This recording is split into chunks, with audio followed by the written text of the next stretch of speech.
Salam everyone and welcome to Utsaha, the drive to dedicate oneself to Sai.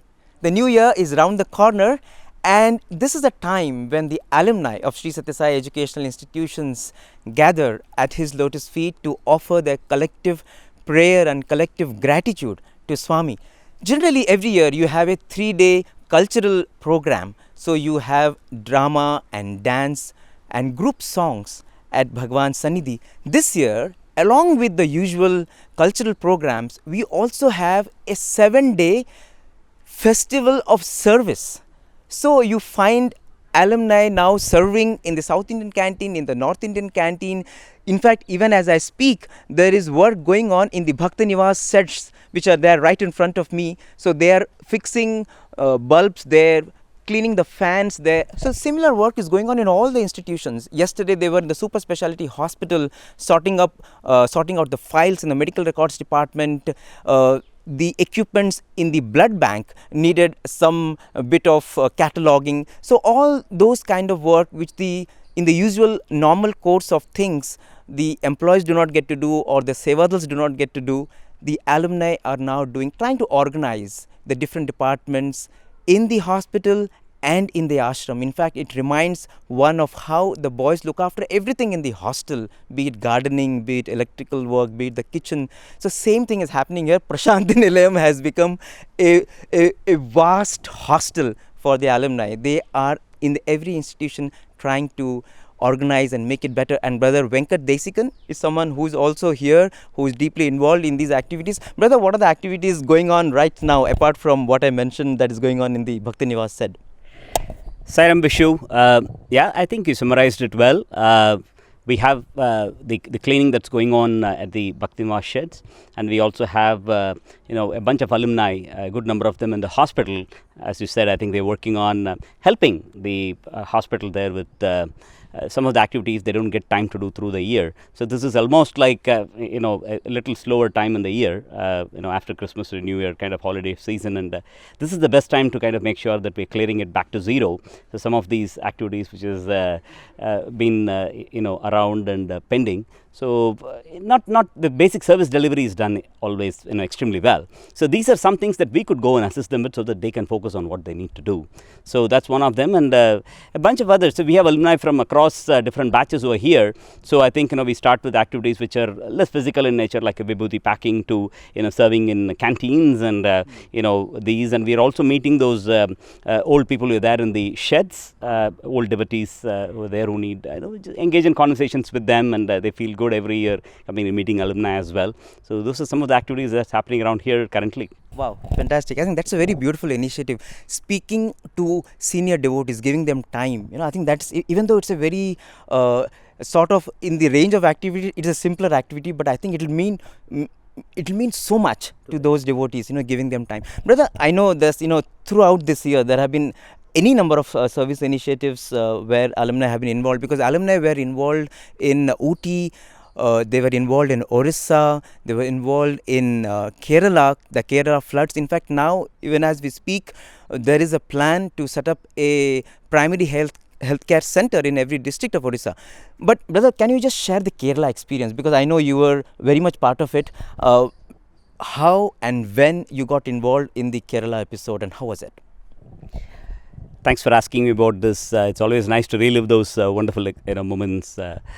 Well, this was sometime in the mid of August when I logged in at around in the morning, sipping a cup of coffee with my wife, sitting in the sofa.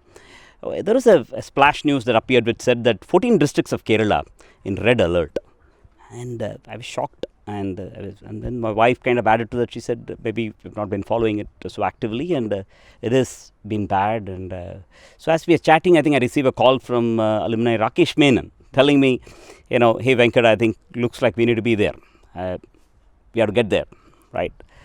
I was like, wait a moment, I certainly would love to do, but we have never done something like this earlier, as in I don't have personally experience of engaging so much in a disaster recovery kind of a situation, and it's completely in floods, and this is like after 100 years, the kind of rains they've had. It was very serious. And with that, Bishu, I was actually sick as well. right? I went for a yoga program sometime in June. I think I overdid some part of it. So I ended up with very severe cervical spondylitis. Oh my God. And then I was undergoing treatment on a daily basis. I was in fact working from home as much as I could. I was even clearly told not to bend down too much. I was supposed to keep even my system at eye level and quite a lot. So it was very deep pains in which I was there at that point in time. And then my good friend calls me and says, Venkat, we have to get there. It felt to me at that moment that it's a call from Bhagwan and we need to certainly go for it. Well, my wife was pretty unsure. She in fact told me clearly, Venkat, of course I see your enthusiasm, you would love to be in all this, but please remember you're sick now. I think, please act responsible. That's how it was. So, I thought through for a moment and then I felt it's a strong calling. And I called back and told him, I think, we are going and think we'll make it happen. The next thing was I needed to also get the permission of my boss because I was going to be out, I didn't know for how long. We're getting to a place which is flooded and what's going to be required there. We were so unsure. So I called up, set up a time with him and then through my one-on-one with a lot of hesitancy, I was asking him, hey Richard, I think you may be aware, and I flashed a few pictures of the flood things just to bring him up to speed on that and told him I would like to go there. And so I was really surprised the way he responded. Well, first thing he said is, Venkat, by all means, I am fully supportive of it, right? That's something I never expected. He said, absolutely, you have to be there, right? So that's exactly how he expressed it. The next one was, he added, please also take a few more boys if they're interested from the team, right? That was huge. I mean, you work for Dell, right? I do. I work for Dell. I in fact am part of the analytics and business intelligence group in Dell. Wow. It's like you decided to take the leap of faith and Swami is rearranging the universe for you just so that you can go, because you had the deep interest to go out and carry Swami's love to these devastated people. Totally agree with you. And let me kind of tell the story on how it went through. I think that's something I certainly want to share with you today. So with cervical spondylitis, I was on a 1 hour session per day with a physiotherapist with a traction and also a few neck exercises and everything, and with the therapy going on pretty actively. It was an everyday therapy and scheduled for a couple of weeks, and the doctor wanted to visit back. I took an MRI. It was that bad. I took it for an entire spine. We just took a leap of faith and we just drove down. It was Rakesh and friend Shivram who kind of was ready again. 3 of us were the first 3 to get into Kerala, and you go there. Yeah.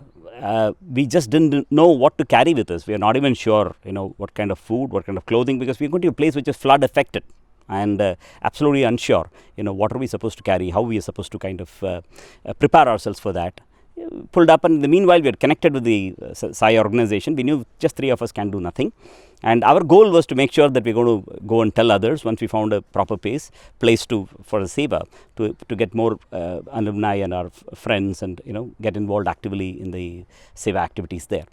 Well, we first drove down to I actually went with my neck support, and I should tell you, I couldn't even turn when these boys were talking to me on a way of sharing experiences as we generally do. We all get together and keep chatting Bhagwan and our experiences. That's how that one was too. But I can actually tell you, I was not able to turn even so much because my neck was so bad. I was fixed, and with the neck support and still sitting in the front, we just went. We said we'll go do whatever we can. Right, I was even afraid, and my wife warned me. She said, the place is already having enough problems, you don't go and add to the problems there. So that's how it was, and we went in. It was such a wonderful experience, Bishu.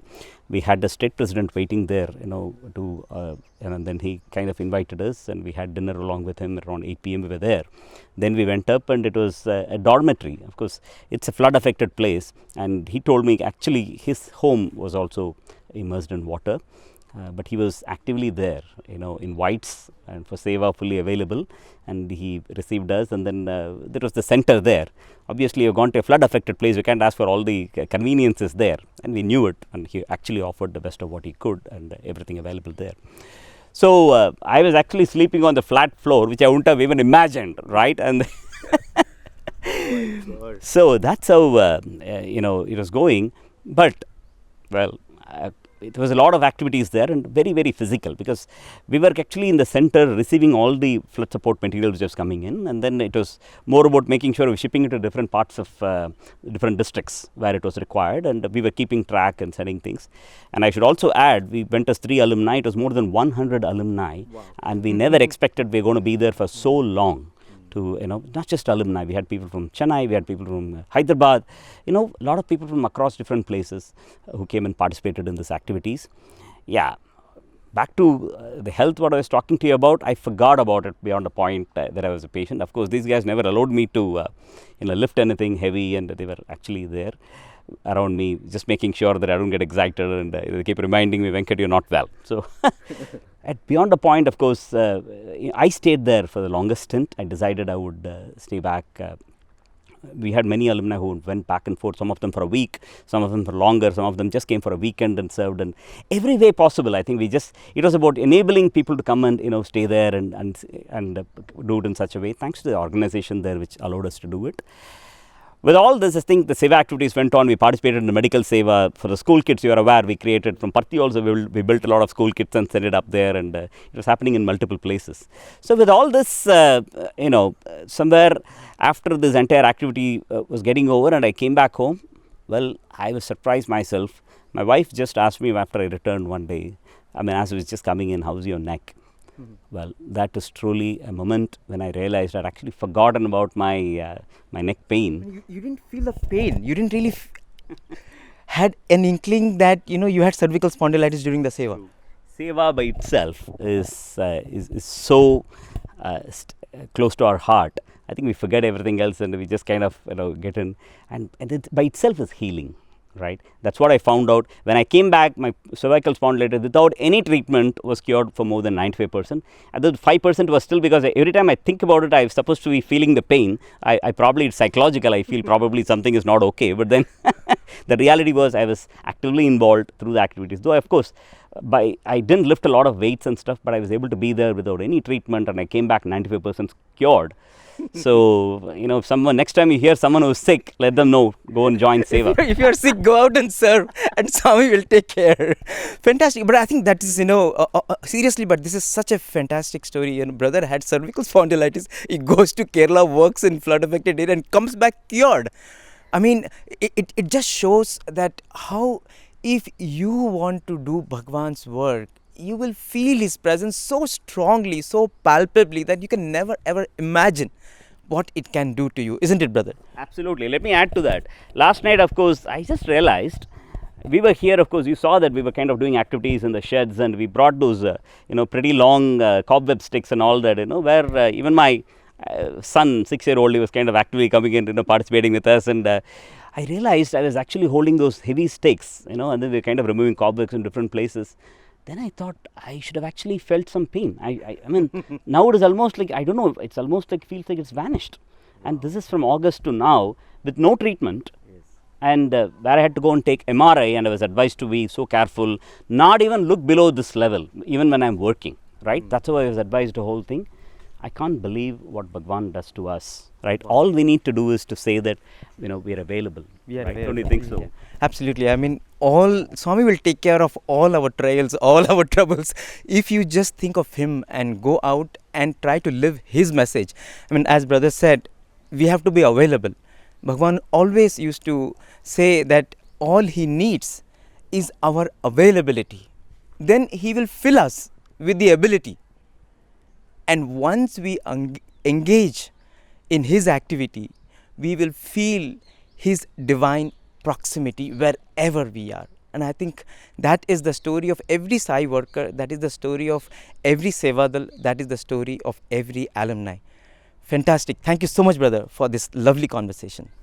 Thanks a lot, Bishu. I think this was wonderful catching up with you, and also remembering those wonderful moments. Yeah, you just reminded me that I can actually tell you even now I don't feel the pain. And thanks a lot, Bhagwan, for being with us throughout and enabling us through the journey. With Sai, there is no pain. It's only gain, gain, and more gain.